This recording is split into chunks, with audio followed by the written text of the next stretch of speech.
Kita sampai pada fasal yang ke-13. Ini fasal penting sekali, saudara-saudariku. Tanpa fasal ini, tanpa bab ini, maka solat seseorang tidak sah secara fikih dan tidak diterima di sisi Allah.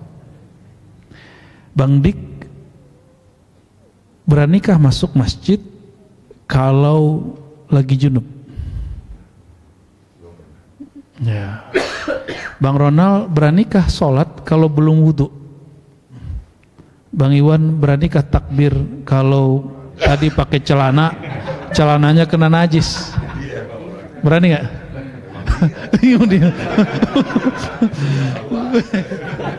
Masa lalu ya, masa lalu. Dulu pas berdiri langsung tembak gitu ya. Habis itu langsung sholat, masih sholat. Jadi jangankan masuk ke hadirat Allah, kita memasuki masjid itu gak suci, gak bersih, kita gak merasa pantas. Benar gak?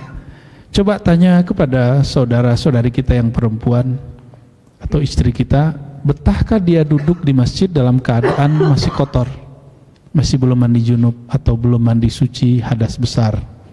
Mereka gak betah. Masjid itu bangunan, itu menurut ahli zahir. Tapi secara batiniah, Masjid Baitullah itu ulama sepakat mengatakan qalbul mu'min Baitullah. Qalbu orang beriman, percaya kepadanya, itu Baitullah, adalah rumah tempat menyebut namanya. Jadi di mana kita nyebut nama? Bukan di lisan. Lisan ini hanya menerjemah. Allahu Akbar itu hanya menerjemah. Jika di kolbu ini itulah terasa keagungan Allah, maka diterjemahkan lisan Allahu Akbar. Untuk masuk ke alam kolbu itu, Baitullah yang bernama kolbu itu, mesti juga bersuci dari hadasnya kolbu. Hadas kolbu berkait dengan nafs jiwa. Kalau fikih, sholat tidak sah jika kita berhadas dan bernajis. Coba diingetin, ada berapa?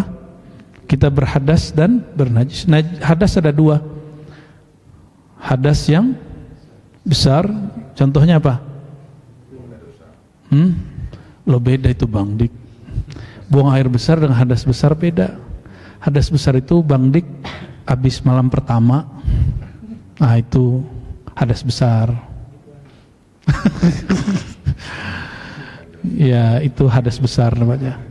Kalau buang air kecil, buang air besar itu hadas kecil.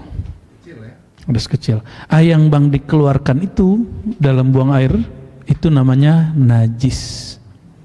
Maka kalau najis nempel di badan, cukup dibersihkan tempat yang najis, wudunya tidak usah diulang. Tapi kalau kita mengeluarkan hadas, maka wajib mengulangi wudhu. Paham di situ? Nah, sama di kolbu ini juga ada hadas kolbu, ada najis kolbu. Ya, hadas kolbu yang dia bersumber dari hijab zulmaniyah, hijab kegelapan. Sedangkan najis kolbu, sifat-sifat yang muncul dari kegelapan jiwa. Jiwa itu suka keras kepala, jiwa itu sombong, emosinya besar, nafsunya besar, syahwatnya besar, egonya besar. Nah, itu dari najisnya jiwa, itu kenajisan. Apabila dua hal ini ada, maka ruh seseorang tidak akan dapat merasakan Baitullah qalbu. Baitullah qalbu nggak mungkin. Ya, oleh karenanya apik sekali Syekh Abdul Qadir Jilani qaddasallahu sirrahu mengatakan, bersuci itu ada dua, bersuci zahir, bersuci batin. Kalau tubuh yang kotor dimandikan, dibersihkan pakai air, ada 7 jenis air. Nanti kita ngaji khusus Buya Asfi. Ini pakar fikih dan juga pakar hadis. Dia mau pakar semuanya, ilmu kalam juga. Ya, tasawuf juga suka-suka dia lah itu. Pernah memberikan ta'liq terhadap satu matan fikih dalam bahasa Arab, bahwa ada jenis-jenis air, ya. Ada 7 macam air. Cara gampang menghafalkan itu mulai dari laut, air laut, nguap, air uap, oke. Terus turun jadi hujan, air hujan ada berapa tuh? Kalau turunnya di gunung nanti jadi air mata, air mata ngalir di sungai jadi air, oke. Terus masuk ngeresap ke tanah jadi air sumur. Di tempat yang sana itu ketika hujan airnya belum berhasil cair, jadi turunnya salju, tambah air, salju pas 7. Itu cara ngapalnya. Ngapal itu nggak usah pakai 1, 2, 3, nggak pakai, diurut dengan cara membuat cerita. Itu cara menghafal, dan antum selama-lamanya tidak akan pernah lupa kecuali stroke. Jadi selama-lamanya tidak akan lupa kecuali, ya, itu sebabnya orang-orang yang sudah tua itu tidak pernah lupa cerita, tapi dia akan lupa tentang teori. Ya, coba datang ke orang tua-tua. Ya, karena ruh ini punya cerita, punya kisah. Maka jika diulang nama-nama yang ada dalam kisah-kisah masa azaliyah itu, dia akan menangis. Dia akan rindu. Ya, dan dia ingin pulang. Ya. Bang Dik belum mau diajak pulang deh. Belum mau diajak pulang deh. Bersuci yang zahir tahsul bima'is syariah, didapatkan dengan air yang sesuai dengan air dalam ilmu fikih, ilmu syariat. Tadi yang 7 itu ya. Berarti air ini masuk gak? Sirup nggak masuk. Ini masuk? Nggak masuk. Ya, ini diminum, bukan untuk bersuci. Kebanyakan orang sama, untuk kolbunya harusnya untuk menyucikan kolbunya dia pakai untuk minum kolbunya, gitu ya. Maksudnya salah pasang ilmu, karena berilmu tidak bersanad. Emang mahal bersanad itu, karena egonya harus dihancurkan dulu. Tapi kalau sudah hancur nikmatnya bukan main, ya. Lalu beliau mengatakan taharatul batin, taharah bersuci yang kedua, suci batin, suci kolbu, suci ruh. Bagaimana caranya? Yang pertama pakai apa?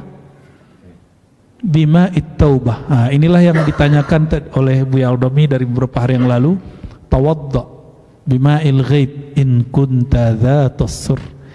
Berwudulah engkau dengan air kegaiban jika engkau mempunyai sir rahasia. Ya. Apa itu air gaib? Yang tidak tampak oleh kasat mata, itu adalah nurut taubah, air yang muncul dari cahaya taubat. Jadi orang kalau bertobat itu dia bisa nangis, Bang Dik. Itu wudunya.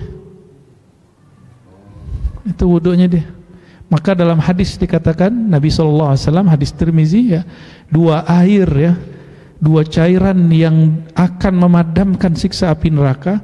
Yang pertama air yang mengalir karena takut kepada Allah. Yang kedua air yang keluar saat berjuang fisabilillah, itu darah. Ya, maka nggak ada namanya orang itu takut. Kita riyadhah babnya taubat, lagi suluk bab taubat. Kalau lagi jihad babnya darah. Maka seorang sufi nggak pernah takut jihad. Antum tenang aja. Jika ada orang menuduh para sufi anti jihad, dia nggak paham. Namun sufi tahu kapan masanya berjihad, kapan masanya jahat. Kalau bab jahat kita mujahadah dulu, riyadhah dulu, bertorikoh dulu. Nanti kalau sudah mulai musim fitnah menyebar di mana-mana, kedaulatan bangsa sudah tidak ada, negara sudah mulai peranda, baru kita pakai jihad yang zahir. Masa di jihad bunuh sesama muslim? Itu jahat namanya, ya. Nggak ada. Maka ketika para sadah di Al-Azhar diminta oleh presidennya, kamu buanglah bab jihad di dalam taklim, dalam ajaran fikih. Jawabannya apa? Tenang Tuan Presiden, kami tahu kapan mengajarkan jihad. Nggak usah ajarkan kami yang begituan. Ya, ini baru tobat sudah bab jihad. Di situ jadinya penjahat. Maka berwudulah dengan ma'il ghaib, berwudulah dengan air kegaiban. Al-ghaib nurun inda ahlihi. Gaib itu menjadi nur bagi ahlinya. Ya, gaib itu menjadi nur bagi ahlinya. Ya. Apa yang tidak tampak oleh mata terasa oleh batin, yaitu penyesalan. Orang yang menyesali kesalahan masa lalunya, Allah terbitkan nur di kolbunya. Nah, usaplah wajahnya dengan itu. Ya, barulah muncul air mata, rasa takut kepada Allah Subhanahu wa ta'ala. Oleh karenanya taubat pun ditalkin, dibimbing sama guru. Sebagaimana Allah mentalkinkan di Quran, maka ahlinya akan mentalkinkan kepada murid-muridnya. Oleh karenanya teman-teman, saudara-saudariku, kalau buya-buya kita ini habis sholat kah atau pas mau zikir, tawajuh khatam, mengajak astagfirullah, ikuti. Itu lagi nge-share talqin istighfar itu. Yang ditalkinkan tidak hanya kalimatullah, yang ditalkinkan juga istighfarnya, ya. Lalu yang kedua, wat-talqin, yaitu talqin kalimah. Mentalkinkan, memberikan, menyuapi kalimat Allah masuk ke dalam kolbu. Jadi apa yang disebut dengan talqin zikir? Tadi talqin taubah, sekarang talqin zikir. Karena di dalam diri kita ada ar-ruh al-qudsi, ya, ada ar-ruh as-sultani, yang di dalamnya ada bidharut tauhid, ada benih-benih ketauhidan yang Allah sisakan di dalamnya, benih-benih memori. Ruh ini pernah berjumpa dengan Allah Ta'ala, maka benih ini ditanamkan kembali oleh guru, diambil, dibersihkan dengan istighfar, lalu ditajam. Kenapa ada beberapa murid gurunya ngomong ini, kamu amalkan dulu ya Hayyu Qayyum sekian hari. Coba lihat padi sebelum ditanam di sawah, apa yang dilakukan dulu? Tandur. Apa tuh bahasa Indonesianya apa? Bukan, itu mah tanahnya. Padinya disemai dulu. Bukan, yang waktu itu masih banyak satu tumpuk. Itu diapain namanya? Benihnya disemai. Benihnya disemai dulu sehingga tumbuh sekira sejengkal, ya. Lalu diambil atu-atu. Talqin itu kalau menyebar benih itu langsung Allah, ya, kecuali kolbunya sudah mati. Maka barulah dikatakan dalam surah Al-Fatihah, yadullah fawqa aydihim, tangan Allah di atas tangan mereka. Jadi dalam waktu sekejap itu, walaupun di dunia nyata bentuknya cuma 1, 2, 3 menit, tapi sudah disemai sesaat, dia akan tumbuhnya pakai sholawat, karena 1 sholawat sama dengan 10. Maka itu rahasianya kenapa guru ulang lagi sholawat, kenapa? Itu bijinya belum tumbuh, benihnya belum tumbuh, belum minimal sejengkal begini, udah jadi kayak bentuk rumput, baru diambil, ditancapin satu-satu. Itu namanya talqin. Itu namanya talqin. Paham? Ya. Lalu apa faedahnya tadi? Setelah disemai, kenapa kemudian butuh waktu sekian hari? Ada rahasianya. Tadi apa? Digemburin. Ranah tempat mau nanam kalimat Allah itu mesti dia gembur, nggak boleh dia keras. Kalau dia keras, ditancepin, dia tumbuh tapi tidak berbuah, dia tumbuh tapi tidak subur. Jadi jangan ngeyel bilang saya udah talqin kemarin di Torikot ono, saya mau talqin lagi di sini. Kamu ngatur-ngatur mursyid, jadi mursyid aja sendiri, ya. Keberhasilan orang bertaharah batin itu bukan ditentukan murid, ditentukan oleh Allah Subhanahu wa Ta'ala. Dan para guru dapat izin dengan basirahnya untuk menguji si murid. Oh, saya kemarin sudah nangis di sana, sudah bergetar. Loh, urusannya apa? Ente bergetar nangis, bisa jadi kejepit kakinya, bisa jadi karena hidupnya lagi susah, bisa jadi kalau lagi dirundung masalah. Nah, ada beda mursyid, beda gaya, beda pengalaman ya. Oleh karena itu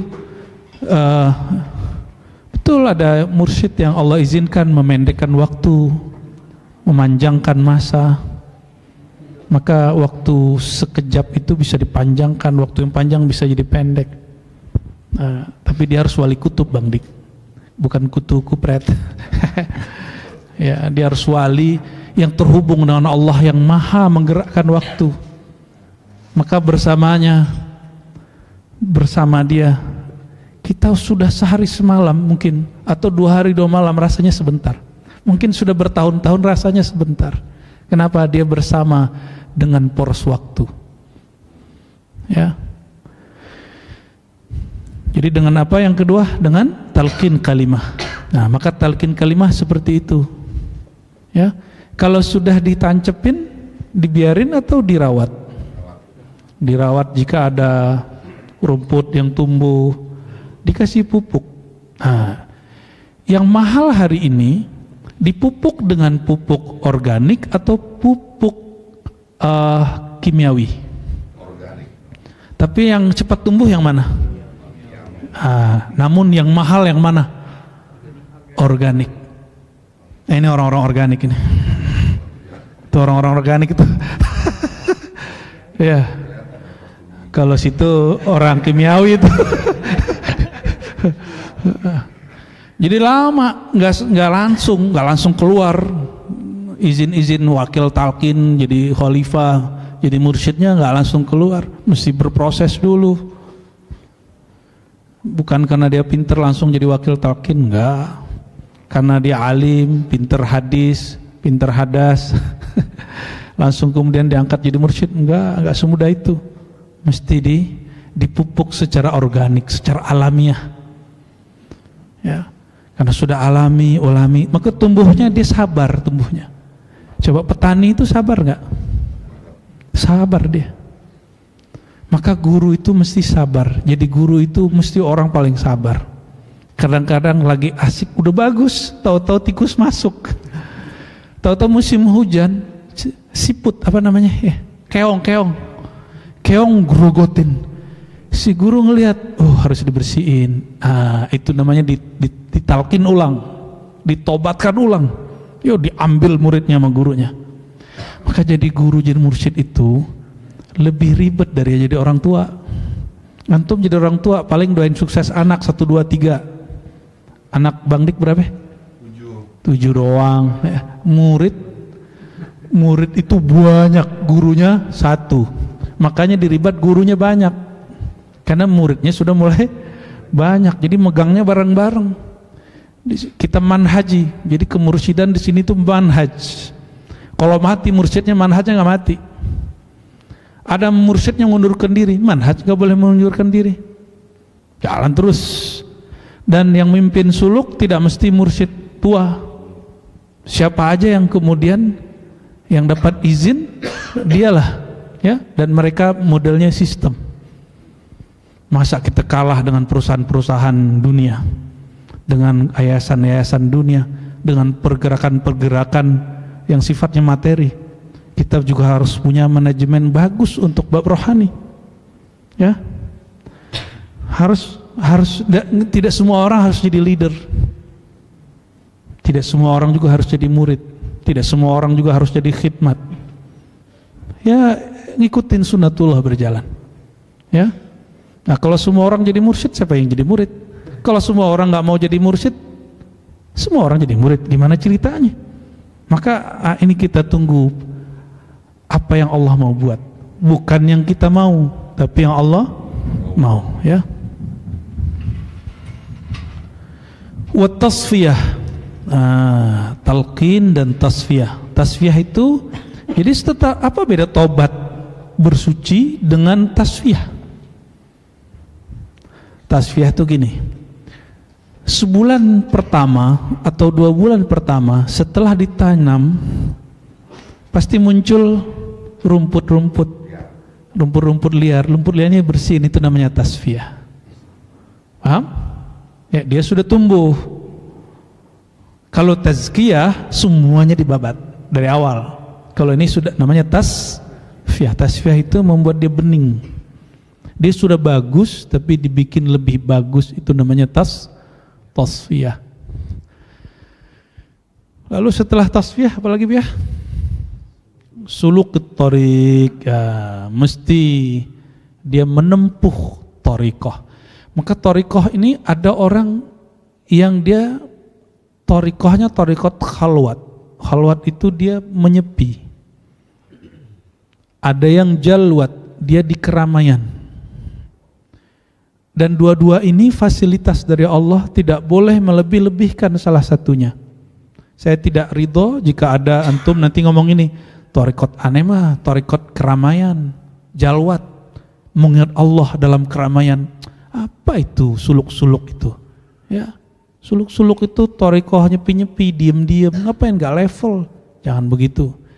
Di thariqah Naqsyabandiyah, Qadiriyah, Syaziliyah, Khalwatiyah, mereka ijma semua. Nah kemudian Kubra, ya, Kubrawiyah, semua ijma bahwa ada 2 khalwat, ada 2 suluk.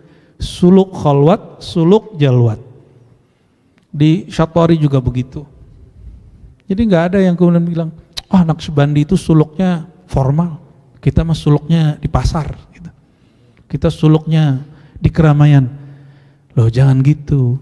Emang ente bisa berhasil? Suluk dalam sepi pun belum tentu berhasil, apalagi suluk dalam keramaian. Coba suluk dari handphone, bisa nggak? Gaya-gayaan suluk-suluk, ya, nggak mau suluk ala Nabi SAW. Coba perhatikan, baginda Nabi Muhammad SAW, Nabi bukan? Nabi ya, penutup para Nabi dan Rasul, 10 hari terakhir masih khalwat, masih itikaf. Jadi khalwat itu adalah iktikafnya Nabi Muhammad SAW, ya. Maka ayuhal ikhwah, jadi mungkin yang sudah diangkat jadi khalifah, wakil talqin, jadi muqaddam, kalau sudah diangkat bukan berarti suluknya selesai, suluknya lanjut. Suluknya lanjut. Itu namanya thariq suluk. Ya, suluk thariq, menempuh. Suluk artinya menempuh, thariq artinya jalan. Fa idzan taqada wudu syariah, apabila batal wudu syariat, maka mesti diulang wudunya. Kalau ketempelan najis cukup bersihin najisnya. Sama jika kolbu itu ya rusak dari dalam, maka mesti tobat besar lagi. Maka apa perbedaan istighfar dengan tobat? Jika kotornya dari di dalam kolbu, kolbunya mulai mengeras, maka dia pakai taubat, taubat nasuha. Jika munculnya dari nafsiyah, dia cukup dengan istighfar. Maka istighfar dan tobat berlainan. Ya, istighfar dan tobat berlainan. Bahkan ada teknik lain. Ya, dalam banyak hadis kita menemukan bahwa Nabi SAW mengatakan, siapa yang baca zikir ini 100 kali, Allah ampuni dosanya. Ya, siapa yang puasa Ramadan imanan wahtisaban, diampuni dosa-dosanya. Itu tanpa istighfar dan tanpa tobat, ya. Ilustrasinya apa? Coba teman-teman, kalau gelasnya kotor cuma karena kotor bekas air putih, itu cukup dikasih air keran, dia bersih nggak? Tapi kalau ini pakai kena kopi itu berkarat nggak? Apa dia hitamnya, dia ada pekatnya, dia mesti digosok. Jadi kalau cukup disiram air, itu namanya karena berkah wirid pagi sore yang dari nafsiyah hanyut, bersih. Nah, tapi jika dia sudah berkarat, mesti ditaubatkan. Itu perbedaannya, ya. Oleh karenanya teman-teman, saya mau tanya, antum mungkin bayangin istighfar itu kayaknya menegangkan. Ani mau tanya, kalau badan kotor mandi itu asik nggak? Asik nggak? Seger nggak? Oleh karenanya at-taubatu fiha ladzah. Di dalam tobat itu ada kenikmatan yang luar biasa. Wa fil istighfar ni'mah. Di dalam istighfar itu ada nikmat yang luar biasa. Ya, kalau anak kecil bisa mandi sendiri, itu sebabnya antum ditalkinkan taubat dan istighfarnya. Jadi tifilnya baru tifil ma'ani, masih kecil. Maka dibimbing dulu karena rohaniahnya belum dewasa, dibimbing satu-satu, dimandiin. Maka dikatakan dulu awal-awal kita bangun ribat ini, kalau istighfar gini, Astaghfirullahalazim, ya Allah ampuni kami dari dosa mata, dosa telinga, atau kita bacain. Ya. Kenapa? Kayak mandiin anak kecil. Itu anak saya, ya, yang Helen, kalau dia sudah kotor badannya, dia setiap kotor selalu minta dimandiin, dan bagi dia mandi itu asik. Padahal masih kecil, baru 2 tahun. Itu anak kecil, ya. Pada senang mandi nggak? Ya. Kalau lagi badannya kotor, senang mandi. Mandi itu bisa dengan air putih, air sejuk, bisa dengan air hangat. Nah, itu namanya toriko. Dihajar pakai kalimah yang mana nih? Ya, dengan yang hot atau dengan yang lembut. Nah, kelembutan itu pada sholawat. Jadi kalau nggak bekerja dengan yang panas, kasih yang lembut, ya, gitu ya. Allahumma sholli ala sayyidina Muhammad, ya. Jadi nikmat gak istighfar? Oleh karenanya banyak orang yang bertanya-tanya, kenapa sekarang kalau kita doa istighfar kok nggak dibimbing lagi atu-atu? Karena saya berhusnuzon, antum sudah mulai remaja. Husnuzon walaupun sebenarnya belum semua juga. Remaja batinnya, ya. Kayaknya emang dibalikin lagi Bu ya. Dibalikin lagi kayak gitu selama suluk nanti ya. Astagfirullahnya disebutkan satu-satu. Setelah dosa anggota tubuh masuk ke dosa kolbu. Dosa mulai dari dosa syirik. Syirik itu, syirik paling bahaya adalah syirik khafi, syirik tersembunyi. Harap dipuji orang, takut dicaci orang. Ini paling bahaya. Itu musuhnya semua orang yang ingin usul kepada Allah, dan jadi penyakit orang-orang yang main di sosial media kalau nggak belajar ilmu ini. Main politik, sibuk pencitraan tapi nggak ngerti bab ini. Tapi antum kalau sudah oke, silakan main sosmed, silakan main pencitraan boleh-boleh aja. Loh, kenapa ada yang garuk-garuk? Ya, ini serius, pencitraan itu boleh nggak? Boleh, yang penting luar dalamnya sama. Yang ditampilkan itu yang di dalam. Ya. Maka Allah Ta'ala ya menyebut surahnya manusia itu suratul Rahman. Surah itu citranya kita. Ya, pencitraan zahir kita ini adalah kedermawanan kasih sayang Allah Subhanahu wa Ta'ala. Maka mandang orang kita pasti tumbuh simpati. Ya, kalau ada kesamaan faham nanti jadi empati. Ya. Contohnya kemarin ada yang sakit kan? Ya.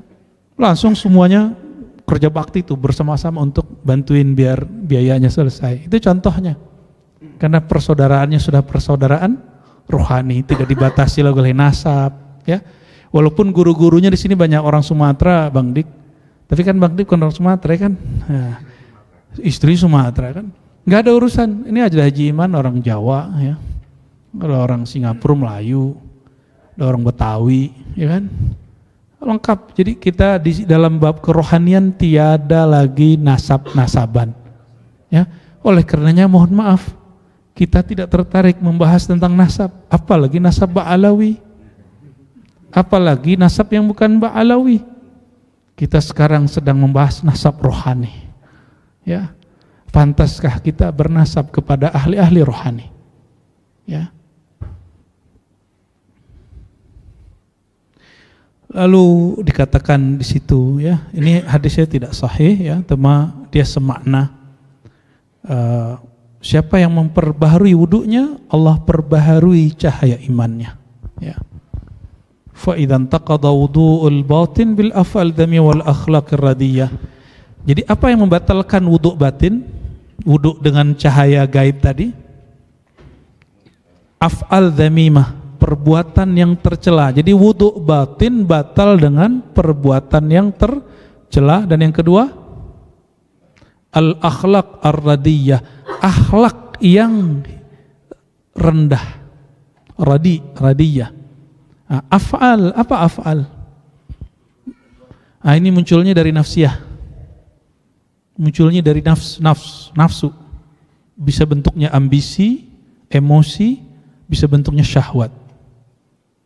Ya. Lalu ada sifat-sifat yang rendah. Apa sifat yang rendah? Kolbunya iblis itu kolbu yang sombong. Kolbu yang sombong, kolbu yang iri dengki.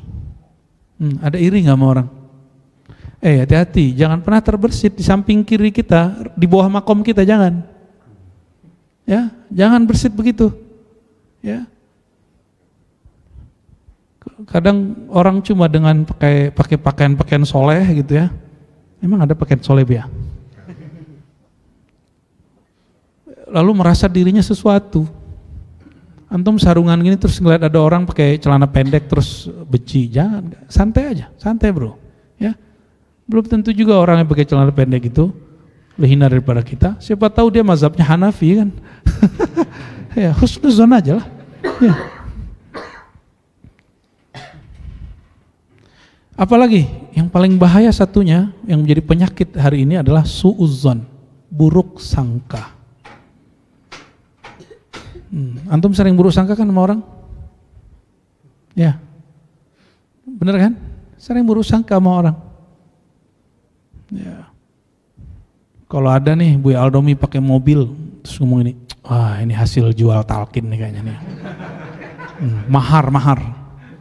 Mahar, agen menjual nama ruh.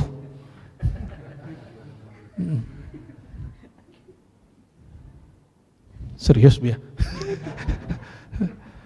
Iya cerita lama. Atau begini, guru kita sudah berubah, dia sudah nggak zuhud. Ya, sudah berubah deh. Jadi dia lebih senang gurunya merana daripada gurunya enak. Kalau dia pakai yang bagus-bagus nggak apa-apa, itu wajar, aneh murid. Ya, kalau guru kan nggak wajar ya. Justru dibalik, antum kalau pergi ke Sudan, di Sudan itu nggak boleh punya harta banyak kecuali musyrik. Murid nggak boleh, karena murid dianggap masih belum dapat memilah-milih antara cinta dunia dan cinta akhirat. Tapi itu jadi modus belakangan. Nah, kita nggak masuk begitu. Bagi kita, udah lihat segala sesuatu milik Allah, ambil yang halal, nikmati yang halal, mau sedikit banyak itu urusan antum. Yang penting jangan masuk ke dalam kolbu. Masalah milih kaya miskin itu masalah rajin jemput apa bukan? Ya. Kitanya jarang jemput terus bilang lagi zuhud. Ente pemalas namanya. Ya.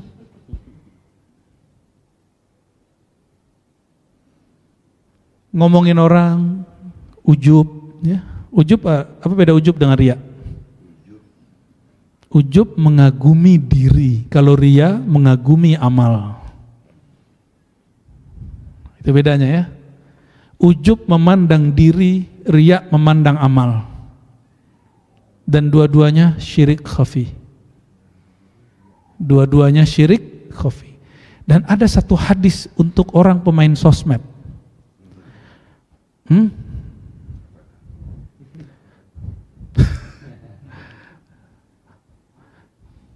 Wa man samma'a samma'ahullah. Terjemahan enaknya apa tuh Bia? Siapa yang suka pamer tentang kebaikan dirinya, Allah akan pamerkan keburukannya. Ya. Oleh karenanya ikhwafillah, Itu terjemahan biasa. Tapi kalau kami menerjemahkan nggak begitu. Wa man samma'a khairan aw syarran. Siapa yang mempublish baik itu buruk ataupun baik, sama. Cuma dia memandang dirinya. Binaan ala ru'yati nafsihi. Karena dia memandang decak kagum kepada dirinya. Bukan memandang dirinya sebagai hamba Allah. Bukan memandang dirinya sebagai hamba yang diberi nikmat oleh Allah. Maka orang begini akan dihinakan oleh Allah Subhanahu wa ta'ala, ya. Oleh karenanya ayuhal ikhwah, saudara-saudariku, gak usah menampilkan hal-hal yang perfect di sosial media. Kita ini ala kadarnya aja, ya. Bukan berarti kita yang ngaji Sirul Asrar ini orang-orang suci, ya. Sepakat, ya. Kita setiap hari tobat. Kami tiap hari tobat, tiap hari mandi tobat. Karena memandang diri kami ini hina, ya. Bahkan kita kalau pikir-pikir tiap hari, kita ini gak pantas ngaji kita begini. Cuma kalau ngomong begitu, itu namanya putus asa. Sedangkan Allah mengatakan jangan terlalu berputus asa. Bukankah Al-Quran lebih mulia dari Sirul Asrar? Kenapa Quran dibaca, Sirul Asrar gak boleh dibaca? Ya, siapa yang bikin kaidah begitu? Pasti syaitan bertubuh manusia. Jika wudhu kita batal karena wudhu yang zahir, diperbaharui dengan air yang zahir. Ada tekniknya wudhu? Dimulai dari kaki apa kepala? Apa dari muka? Apa dari tangan? Tangan itu bukan rukun. Rukun pertamanya apa? Muka. Wajah dulu. Maka wudhu itu ketika berwudhu, bersihkan wajah kolbumu dulu. Yang menatap kepada Allah itu wajah kolbu. Bersihkan dulu itu, baru kemudian bagian yang lain dalam diri. Ya, maka ketika kita menyuci muka, katakan, ya Rabb, wajah ini hina, tidak pantas engkau tatap, tapi izinkan aku ditatap dan menatap. Pakai hati aja, nggak usah pakai lagi wudhu terus angkat tangannya kapan selesainya. Itu dalam hati. Ini yang disalahfahami dari kitab Ihya Ulumuddin dan karya-karya Syekh Abdul Qadir Jilani. Beliau mengajarkan doa setiap rukun-rukun wudhu, lalu dikira orang itu bacaan harfiah, dibaca secara literal. Bukan, itu dibaca secara maknawi.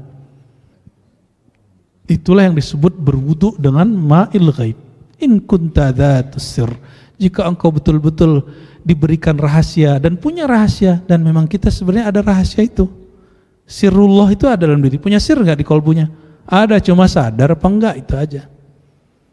Karena kita punya rahasia di kolbu, rahasia dalam jiwa, rahasia dalam diri, sebenarnya semua kita diizinkan Allah nanti untuk berwudu secara rohani. Ya, satu paket dengan wudu zahirnya. Oke, sahkah wudu? Sahkah sholat tanpa wudu? Maka sah dari terimakah sholat tanpa wudu rohani? Ya, ahli fikih hanya mengajarkan, mohon maaf, ahli fikih sekarang kata Imam Ghazali hanya mengajarkan fikih zahir. Tapi ahli fikih zaman salafus saleh mengajarkan fikih zahir dan batin. Hari ini kalau orang mau sholat, dia hanya memikirkan wudu yang zahir, tapi tidak mempersiapkan wudu batin. Oleh karenanya zahir sholatnya sah, batin sholatnya tidak diterima oleh Allah SWT. Tempatnya udah bagus, wadahnya udah bagus, ketika dipersembahkan kepada Allah ternyata rasanya tidak enak, dibuang lagi, dibalikin lagi, dicuekin. Ya. Maka di bagian ujung ya, dikatakan oleh beliau, jika wudu batinnya rusak, maka kembali lagi bertaubat, berinabat, beristighfar. Kembali lagi. Oleh karenanya inilah yang disebut Allahumma ja'alni minat tawabin waj'alni minal mutatahhirin. Kenapa Allah dahulukan lewat lisan Rasulullah setelah wudu berdoa menjadi ahli taubat dulu, bukan bersuci dahulu? Ini yang disebut bersuci dengan ma'il ghaib. Ya, inilah dalil. Maka kalam Imam Junaid atau Abu Yazid itu bukan kalam-kalam batiniyah, tapi itu kalam Imam Ahlus Sunnah wal Jamaah dalam ilmu kerohanian. Ya, dalilnya tadi, doanya itu. Antum doa nggak habis wudu? Nggak lupa ya. Allahumma ja'alni, syahadat dulu, syahadu la ilaha illallah wa syahadu Rasulullah. Ya, Allahumma ja'alni minat tawabin. Ya Allah, jadikan aku orang-orang yang suka bertaubat. Taubat hal-hal yang batiniah, ya. Baru mutatahhirin, bersuci dari yang zahir. Oke, lalu beliau mengatakan, ya, dan sebaiknya seorang yang mengenal Allah menjaga taubatnya dari perusak-perusak taubat, ya, sehingga sholatnya sempurna, ya. Wudu zahirnya itu terbatas, sholat zahir juga terbatas. Kalau wudu batin tidak terbatas, ya, kalau sholat berapa kali minimal sehari?